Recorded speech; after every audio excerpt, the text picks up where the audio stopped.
Welcome back to the Bryan podcast. Once again, joined by Joe Chislett from KRITIKOS, and really excited to dive into our next topic, which is shared thinking. And it really builds on some of the skills we talked about with respect to judgment and kind of all the benefits that that brings into your decision making framework. Shared thinking is going to be diving into more how do we communicate these decisions and thoughts that we've been working through in our own minds. So, Joe, how are you doing today, man?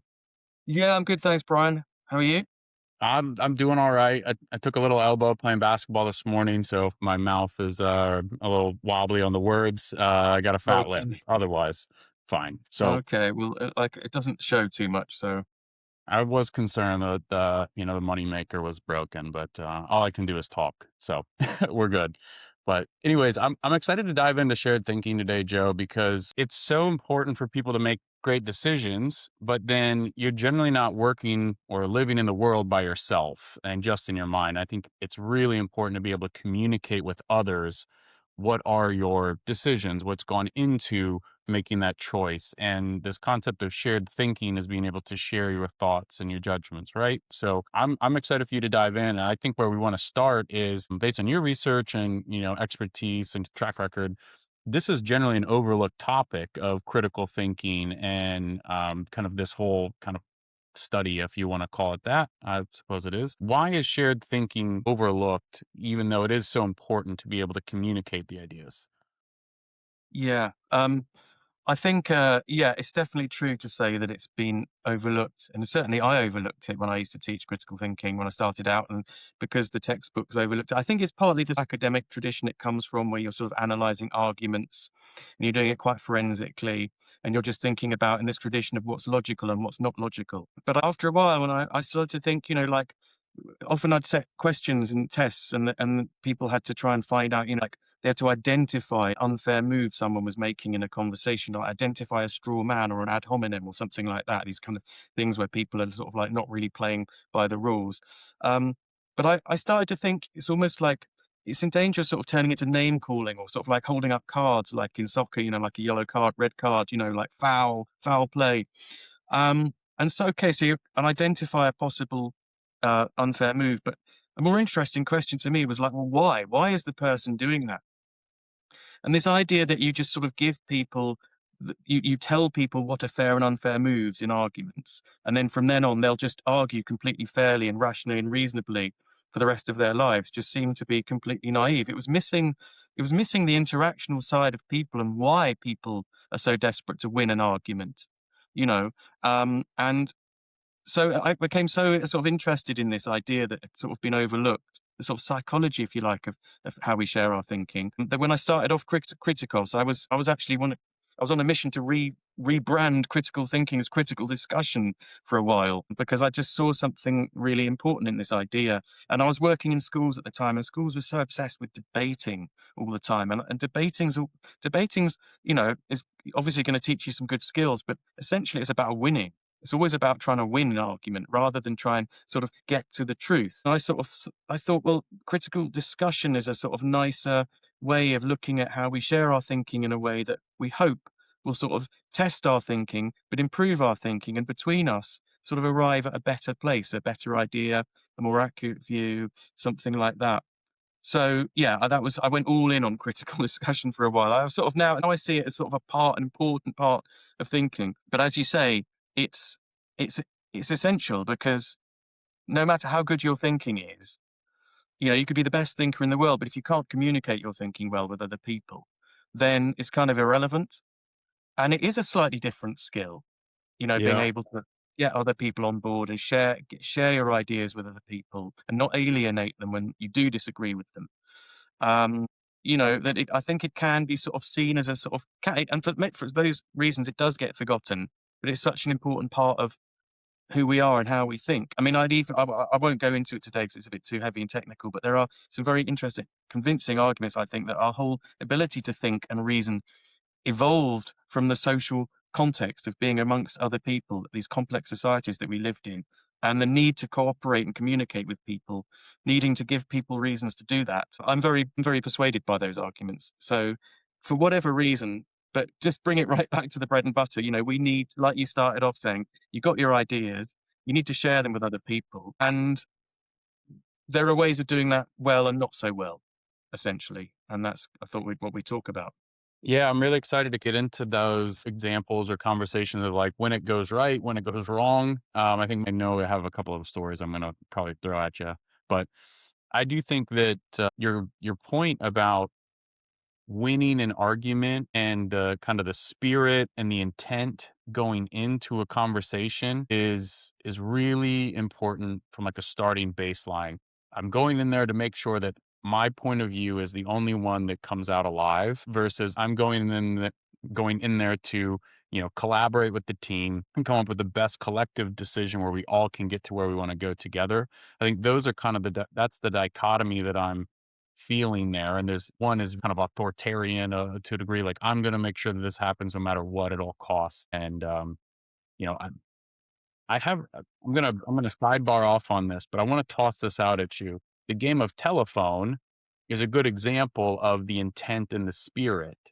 So I think this is good because I think everyone's played the game, but the game of telephone is somebody at the beginning gets to say a little key phrase, and then the goal at the end is someone, passes through all the people and they get to repeat it. And in a kid's game, it's funny, the words get all messed up and all those things. But I think about that from a critical standpoint. That person at the beginning could go in there and try to have the phrase get messed up. That's their intent. And they could say something funny or very awkward or not common words with the intent that the other person's going to really mess it up versus they're going in there to make sure that the person at the end has the best odds at getting the phrase right and picking things that are common, they make sense, and they're collectively understood in the group. I've tossed that idea around quite a bit because it actually has a lot of nodes into AI, but this shared thinking and trying to hit the same target and finding that right outcome is, I think, such a challenge in life, business, and I think everyone will have an example they'll find with the topic. I've just kind of rambled for a little while, so No, why don't you get into what is shared thinking and get the story moving?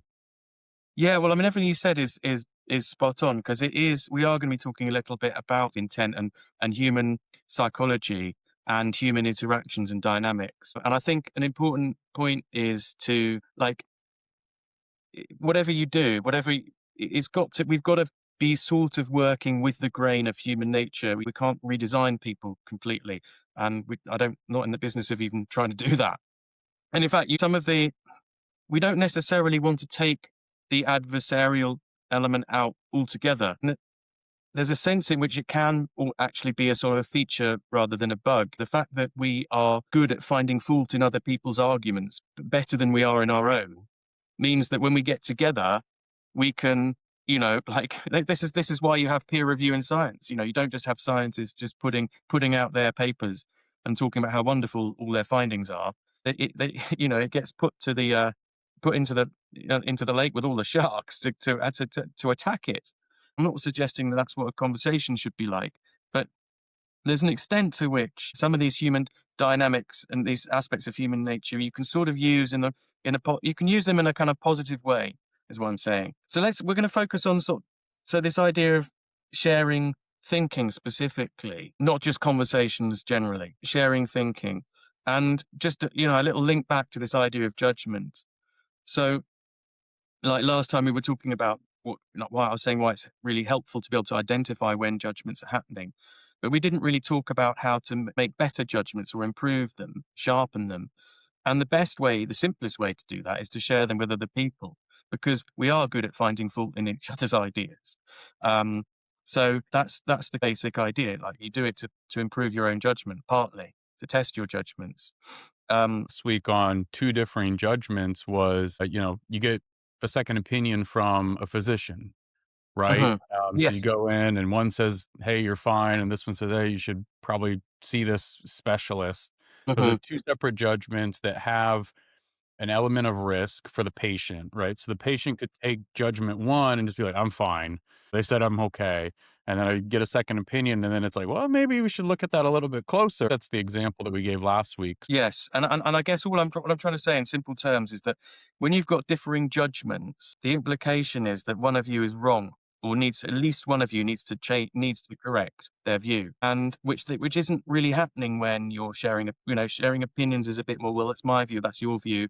You're not really sort of like, your views don't contradict each other in the same way. And if you look at it, like a true disagreement, ultimately must be about a matter of judgment, I would say, because if it's about matters of fact, well, you just check. Eventually, you'll just check, and one person's mistaken. But when you've got a genuine disagreement, it's going to be about. I'm sorry, I've said this already. It's going to be about a matter of judgment. The point is that when you've got disagreements about judgments, you've got, the implication is that at least one of you must be wrong, and this is why this is why sharing thinking is problematic, because it has that, it does have that implication that someone is wrong, and people don't like being wrong, so they like to be right. And so that's automatically going to sort of slightly, however coolly or calmly you try and have your discussion, it's automatically going to be carrying this threat, lurking threat.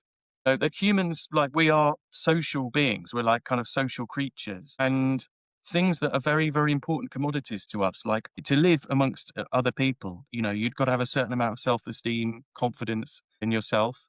But also you've got to have a good reputation amongst other people. You've got to be thought of well by other people. And sort of appearing to know stuff and be right about things is a little kind of like a gold star on your sort of reputation. And if you want people to kind of cooperate with you and, look up to you and respect you, having knowledge and being right about the world is like something that's like a little kudos thing. So being shown that you're wrong about something suddenly is a threat a little bit to your sort of social standing, to your reputation. And anything that kind of threatens your reputation as a social being is a genuine threat. And that actually feels like, and particularly if you go back in time to sort of more primitive societies, it really was, it was a physical threat to your life. Because if you were ostracized from the tribe, that was it. You'd had it. You weren't going to survive out there. So like it was life or death being accepted. So how you're seen, and so this kind of need to be shown, to be seen to be right by other people, this kind of validation from the group. So that's one powerful thing that goes on. So when you're sharing thinking, as soon as you've got this suggestion that you're wrong, particularly if it's in a kind of public forum like online or social media, or in a meeting that in front of other people, sort of socially deeming you that you're wrong about something, this very kind of primitive primal part of our brain kind of takes over, and we start to dissociate. The rational side and the emotional side start to split, and our thinking becomes really binary. And what's really fascinating is, and this is why Google got involved in it, because they are able to detect through sort of like monitoring online conversations. Apparently, this was true 7 or 8 years ago. It was the best predictor of violent behavior was when people's language became more binary, became more absolute. And it was a sign that their different parts of themselves were dissociating. And from what I was told, I've never really looked into this. Even things like, the sort of CIA and people will use this, monitoring terrorist kind of organizations, scanning their communications for language becoming binary was a predictor that something was going to happen. What is binary language? Is that, I think yes or no is binary, but like I'm sure it's more So, complex than that. You have an example there? yeah. So obviously, like any lack of nuance or hedging. So anything like absolutely, I'm right, you're wrong. Mm. Totally, definitely, 100%. Like there's an absolute. There's good is bad is right, wrong, It's true, like you're false. not on my team anymore. Like you're on another team, so like you're against me because you're not with me type. Yes, Okay, yes, that makes that's sense. right. So That's that, yeah, exactly. Yeah, yeah, yeah, yeah. So this is how a simple disagreement can sort of escalate, because just being wrong about one thing, you suddenly feel like you're under attack from this person, yeah. and so you want to then show them why they're wrong about other things, and you're right about other things, and you sort of build up this like edifice of whatever you want to call it, ammunition that you're using against the other person. And you don't see it as a critical sort of conversation to try and get to the truth. It's about conversation trying to save your reputation against someone else, against damage. And that's a highly emotional sort of situation to be in. Yeah. Um, so There's way too much there's too many things going on in the world right now for that us to not be addressing this. Honestly, I feel like on our last episode we talked about judgments being able to really make you less judgmental because you can understand that they're where they're coming from a little bit better. uh Relax. Let's not get the emotional side of it, but yeah, there's so much violence and people are just at each other's throats. It's crazy. So being the communication between people is a huge indicator of online conversations, a great indicator of violence to come. That's really interesting. So shared thinking then, and being able to do your thinking and your conversations in a way that doesn't elicit that triggering effect to people to team up or get a you're not with me. I know yeah, we were going to talk a little bit about sharing judgment, sharing your thoughts, good and bad. So there's a lot of bad. If you, yeah, yeah. isolate people, make them feel threatened that they're wrong. They wall up. But yeah, that's how I'm hearing all that. Am I on the Okay. right track? Yeah, yeah, yeah. But I think that the danger is that if you sort of say, "Oh, it's all human nature to sort of for disagreements to escalate and go tribal and that kind of thing," then it's you can it's easy to just be draw the pessimistic conclusion and just say, "What's the point?" What's the point in trying to talk and argue and reason with the other side, or even try and have a critical discussion if it's always going to inevitably go up this chain. Um, but this is where we need to think a little bit about honestly and truthfully about humans and human nature, because I've only given part of the picture there. Part of the picture of a social creature is that we want to look like we know stuff and we're right about things, and we're a source of wisdom. We're a source of knowledge, not ignorance. Okay, but we also want to look reasonable and rational. It's very, very important if you're because being a species where cooperation is it's off the scale compared to other species. The kind of to be you want to look like someone who's going to be who you can rely on, trust, cooperate with, and things like that. And what's interesting is one of the worst things you can do in a conversation, worse actually than say you're wrong, is to say that you're being mad, you're being crazy, you're being irrational. That's almost more of an insult to people. And this is another reason that conversations often go wrong, because it often feels like the other person's being crazy or irrational, because like we said last time, if you're not seeing things as judgments, you see them as just plain wrong, and rather than just a different take. Um, and also because our emotions escalate a little bit, and you get irritated and frustrated, and you sort oh you're just being that's crazy. As soon as you sort of to say or insinuate that someone else is being irrational, that's the worst thing you can do, because no one wants to cooperate with someone who is seen as unstable, irrational. Yeah. So what I'm saying is we have a instinctive need to be seen to be right. Yes, but we also have an instinctive need to be seen to be reasonable and rational. So you can, at some point, if someone's so determined to look like they're right about something that they will dig their heels in to the point at which they're actually contradicting themselves against other things that are clearly true, they're going to start to look really foolish. It's possible to persuade someone simply by throwing enough reasons and evidence at them that they just going to look I mean, not everyone on earth. We can think of one or two Let, examples let, out let there. me let me interject real quick. There's a lot of people here in the States that I think need to hear what you're about to say, because I think there's a lot of people who are doing the mental gymnastics day in and day out to maintain a position that is so clearly they have so much evidence and rational reasons and all these things, and they're just blatantly ignoring them because they want to maintain where they are and they want to be right. And I do think that they are consistently attacked online, and they're labeled as dumb and racist and terrible people, and I assume that's as jarring to them as saying you're crazy, right?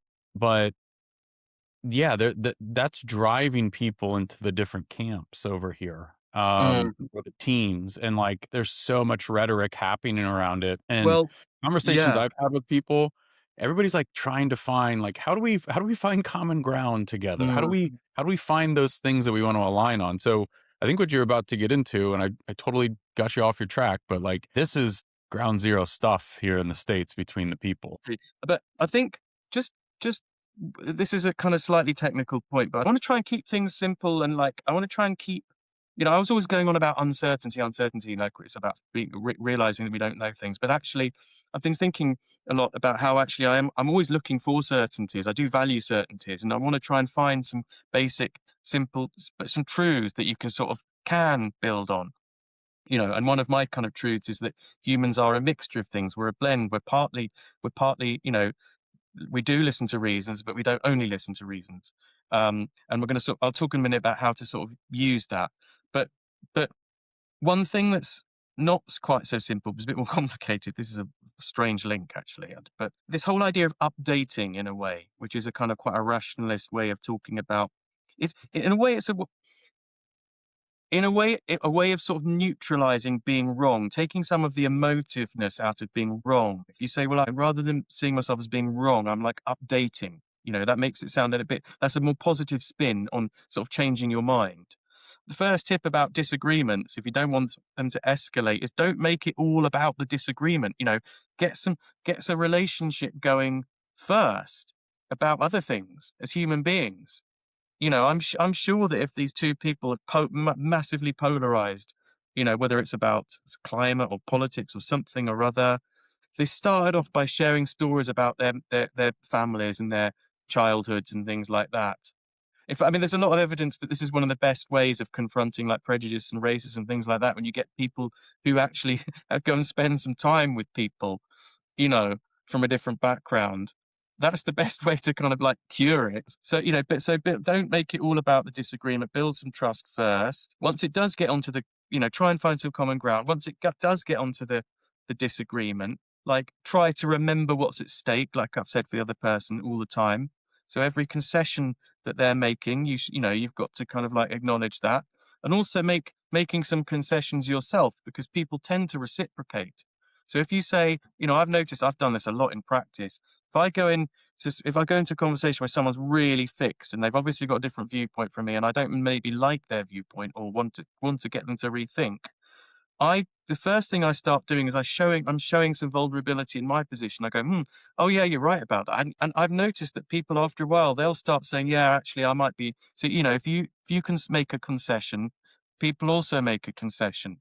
That's a way that you can, that can be helpful, I think.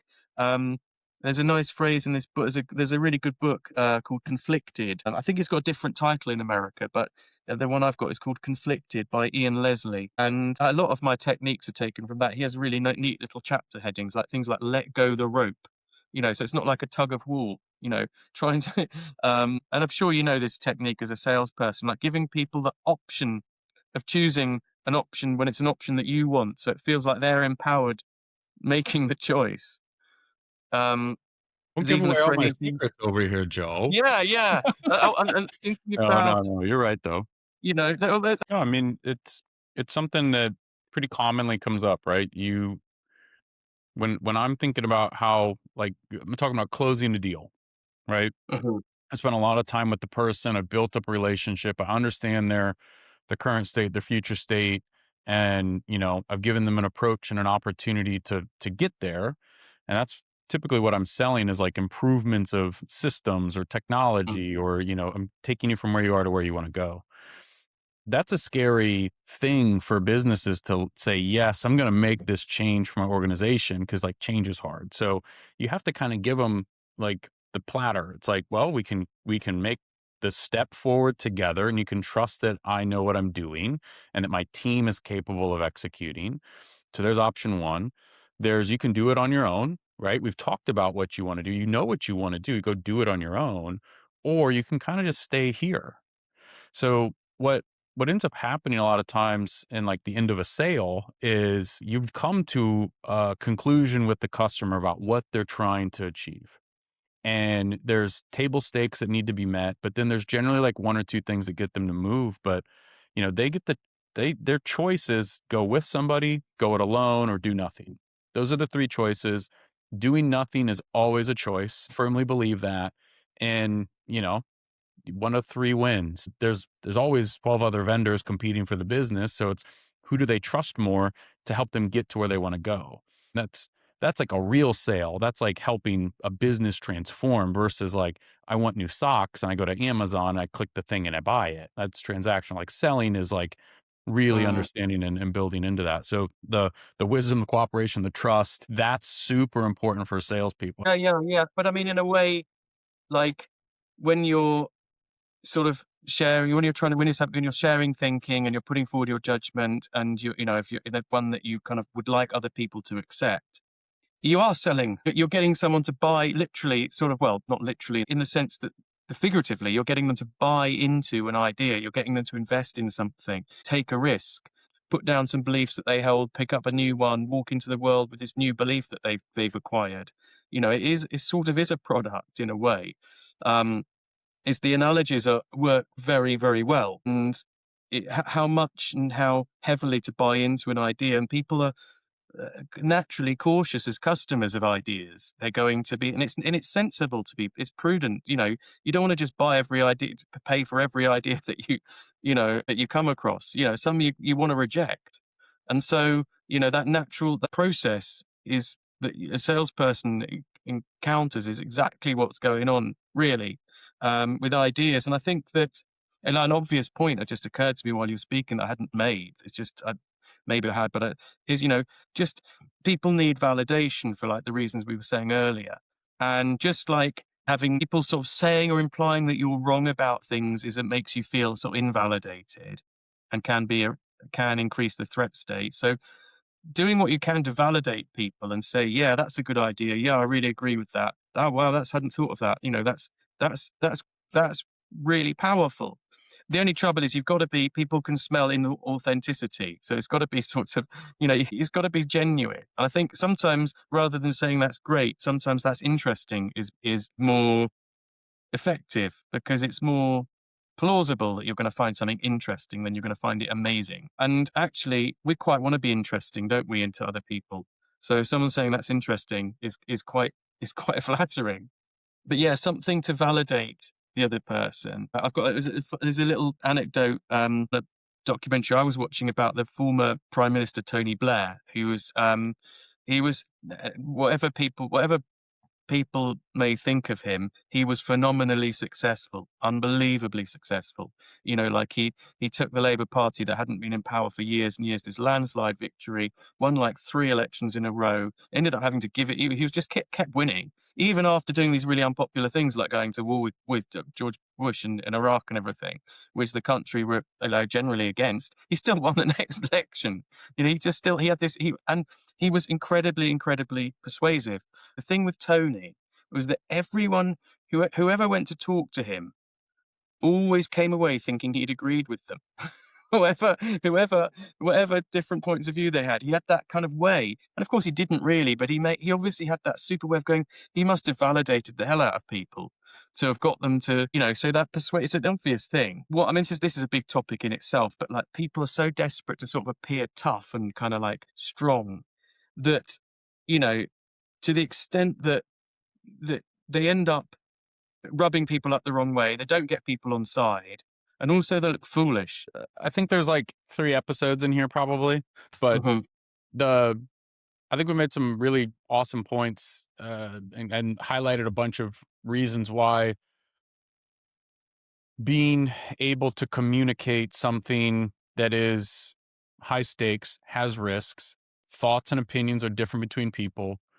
That there's an approach in here that is consistently proven to help de-escalate and to allow somebody to move a conversation forward rather than to separate and divide further, right? So you mentioned a couple of things along the way where, hey, go in there with some things you're willing to not be 100% certain on.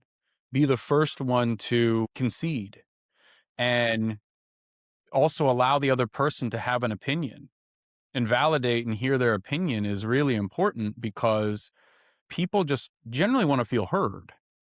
I think I've succeeded in my career because I took some courses on active listening, right? And just allowing someone to really hear or explain their point of view, right or wrong. And this is a skill, being able to repeat back what you heard in a way, in the language that they gave it to you, and truly understand and can make that connection. That's the only reason I've actually been good at sales and management. So I think what we talked about today, it did meander in different places, but really highlights just the overall impact that being mindful about how you're having a conversation with somebody in a challenging situation that has risks, that a judgment's really going to be applied.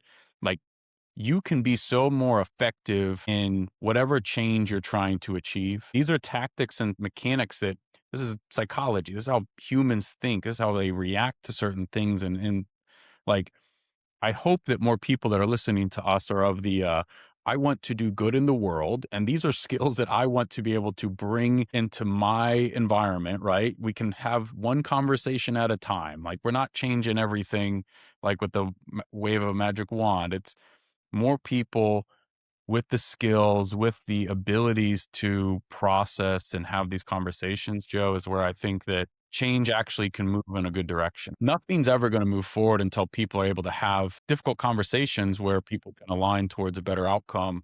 And just, it seems like step one in this is like accepting that we're going to have some difficult conversations, and that I'm going to have to be willing to be wrong and walk in and be both humble to that point and confident that your point of view, your opinion will be both validated and respected by the other person. I mean, I know you're winding up and you're doing it really well, and I feel like we probably shouldn't say any more at this point. You made some great points there, and I think this idea that in a way I've been trying to avoid talking about ways to avoid conflict, but I didn't really. I meant sort of avoid escalation, and yeah, I don't. I think you're absolutely right that this kind of critical discussion thing is actually, it brings out the best in ourselves when we do disagree and we do, and there's some of the conversations are slightly difficult. It's a point that's made very, very beautifully in this book, Conflicted. Yeah. Um, Subtitle, Why Arguments Are Tearing Us Apart and How They Can Bring Us Together. But yeah, like the fact that these good things come out of the conflicts and the disagreements as well. So it's not like we want to avoid them altogether. But of course, agreeing too much can also be a problem. Um, and that's something else I sometimes talk about, but that'll have to be for another time. I just thought that the way you were packaging stuff was really nice. I just thought there was almost the beginnings of a little framework coming out there when you said about first, going into work out what things you are prepared, you're just not going to budge. You're absolutely sure of, and which things you may be prepared to make concession on. And then being the first person to make the concession that's a really nice little framework to go in with. I think that just a couple of things that occurred to me while you were saying that, like I already said, that you make a concession, people tend to reciprocate. So it has Hmm. that, it's seen as a sign of weakness, but I'm sort of suggesting that it's a kind of false strength not to make any concessions, because you're not going to get them to concede anything, which doesn't help you. Also, making a concession has the advantage of making you appear reasonable and rational. Like we said earlier, that's another thing that people, if you want to get people to trust and cooperate with you, etc., that's good. And I think connected to that, I was thinking that in a way, when you're having these disagreements with people, people need to feel confident that game that you're playing is the same game they're playing. And what I mean by that is, you don't often go into a conversation, right, I'm going to make mincemeat of you. Here we go. We go in saying, let's just talk about it, right? And share our views. And but we say that, but we might be going in thinking, actually, I'm going to show them why I'm right and they're wrong. And the other person knows that, and the other person hears this. I'm thinking particularly on cases where you've got quite, polarized thinking, and the other person thinks, I know you're saying you're being all nice, saying you're going to listen to my point of view, but you're really going to actually be attacking me. I know it. It's actually a war. You're pretending we're being nice, but it's a war. So as soon as you start making concessions, then you're being good to your word, and you're starting to act like you said, let's go into a conversation and see and try and test our viewpoints. And if you start making concessions, then you're showing that you're doing that, and that will help them to trust you. It's quite disarming. because the Yeah. person is going to go, oh, right. So they said they want to just discuss it and find out what's right. And they're already making some changes to what they say. Maybe I can trust them that maybe this isn't a hidden wall, you know? Um, that's probably a long way of making quite a simple point, but All right. I'm just going to bring it home then. So like, we we talked about a whole bunch of different things today, and I'm really just continually energized by the conversations. Hopefully, y'all did as well. Found this interesting and see the same things that I see, and also are really interested in like developing the skill. Right, whether you're a salesperson, trying to be better about communicating with customers and resonating with their points of view, be more empathetic, or helping someone navigate a difficult conversation as a manager, or just want to clean up social media some way, somehow using these skills. Like there's so much stuff going on here that once it becomes that kind of mode of operation for your thought process, and that's what Joe teaches, a whole mental framework and how to take your critical thinking to a whole different level. So thanks, Joe, for joining. If you're watching, like, follow, subscribe, all the things, and share it with some friends. Like, I think this is a benefit of the skills and conversations here benefit the group. And I think we need more people to see this information and this type of narrative and understand that there's a path. Because I do think there's a lot of people who are looking for that these days. So Joe, I think what you do is amazing, and I'm excited that we get to share it. And for the 12 people that watch this thing every week, hopefully we can get it to 20. So, yeah, anyways, okay. more people need to see Yeah. it. I'll figure out how to get that amplified out. But yeah, I appreciate your time, and we're we have lots of more things to talk about on the next episode, I'm sure. So, looking forward to more conversation.